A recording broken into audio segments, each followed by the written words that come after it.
అందరికీ నమస్కారం. Welcome back to our channel. నేను మీ శ్రీకాంత్ ద సంచారి.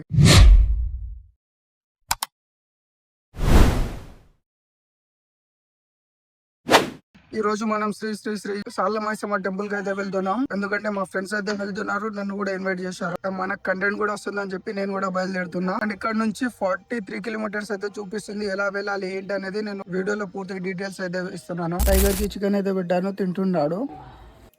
దట్టమైన అడవుల్లో పచ్చని చెట్లు, ఎత్తైన కొండల నడుమ కొలువై ఉంది సరళ మైసమ్మ ఆలయం.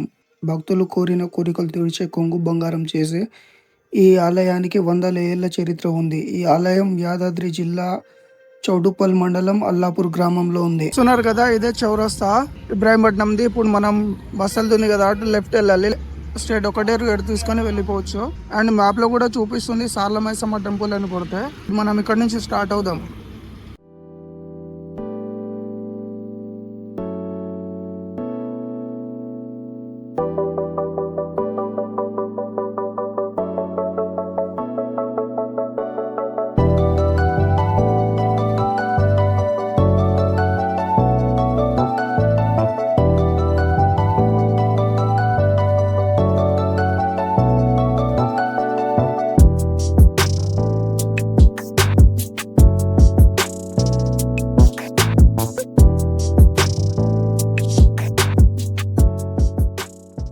ఫైనల్లీ నేనే టెంపుల్ దగ్గరికి అయితే వచ్చేసా. చూస్తున్నారు కదా, మన వాళ్ళు ముందే వచ్చేసి ఆల్రెడీ దర్శనం కూడా చేసుకున్నారు. మనం తర్వాత వెళ్ళి దర్శనం చేసుకుందాం. అండ్ వ్యూ అయితే చాలా బాగుంది. నేను చూపిస్తా, టోటల్ వ్యూ అయితే మీకు చూపిస్తా.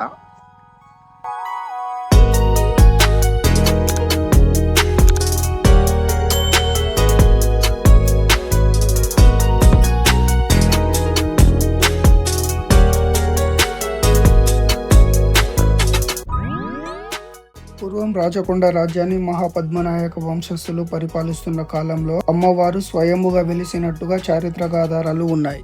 ఆలయ స్థల పురాణాన్ని పరిశీలించినట్లయితే నిజాం రాజు పరిపాలన కాలంలో అల్లాపూర్ వద్ద ఒక సైనిక స్థావరం ఉండేది. ఇక్కడి నుండి గోల్కొండకి వెళ్లే మార్గంలో ఆలయం ఉంది. కోటలో ఉన్న సైనికులు కోసం అల్లాపూర్ లో ఉండే సైనికులు పీపుల్ పహాడ్ గ్రామం నుండి గొర్రెపోతులు, మేకపోతులు, కళ్ళు వంటి వాటిని తీసుకువెళ్లేవారు. వీటిని తీసుకువెళ్లేటప్పుడు అమ్మవారి ఆలయాన్ని దాటి వెళ్లాల్సి ఉంటుంది. అలా వెళ్ళేటప్పుడు అమ్మవారికి నైవేద్యం పెట్టి వెళ్ళాలి. కానీ వాళ్ళు అమ్మవారికి నైవేద్యం పెట్టకుండా వెళ్లిపోవడంతో అమ్మవారికి ఆగ్రహం వచ్చింది. దీంతో అమ్మవారు సుడిగాలి రూపంలో వచ్చి సైనికుల స్థావరంతో పాటు సైనికులు వాళ్ళ గుర్రాలతో సహా అన్నిటిని మాయం చేసింది. ఎంత వెతికినా వాళ్ళ జాడ తెలియలేదు. ఇది ఒక మిస్టరీగా మారింది. అప్పుడు ఒక కాపరి అమ్మవారికి నైవేద్యం పెట్టి బోనాలు ఎక్కిస్తే మీ సైనికులు తిరిగి వస్తారని చెప్పడంతో నిజాం నైవేద్యం పెట్టి బోనాలు ఎక్కించడంతో సైనికులు తిరిగి వచ్చారని ఇక్కడి స్థల పురాణం చెబుతుంది.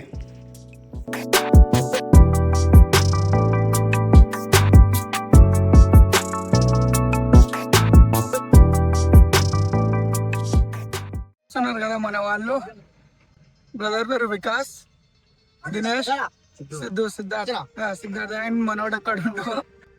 మనకంటే ముందే వచ్చేసారు కార్లో ఊరు నుంచి.